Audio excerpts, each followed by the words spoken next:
Okay, coolant leak from the top, right in the pipe right there. Just an old pipe, needs to be replaced. You can see it dripping down right there.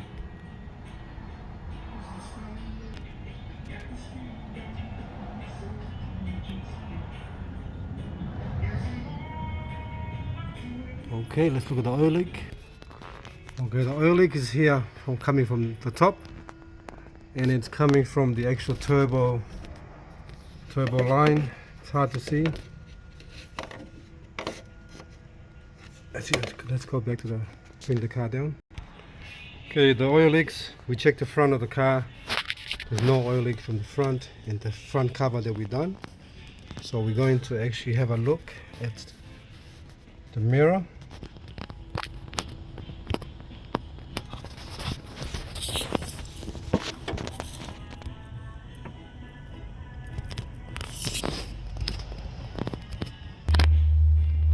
Alright, now we've got the mirror there. If you look closely at the turbo line there,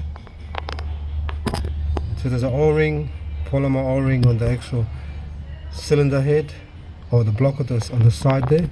It's hard to see in black. Oil is leaking straight out from there, straight to the bottom.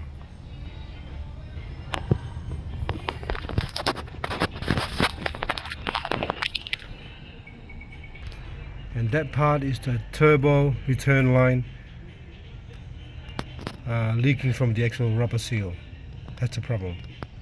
And the top radiator hose is leaking as well, causing all the problem. Alright, we'll get a quotation and some parts availability, and then we'll go from there.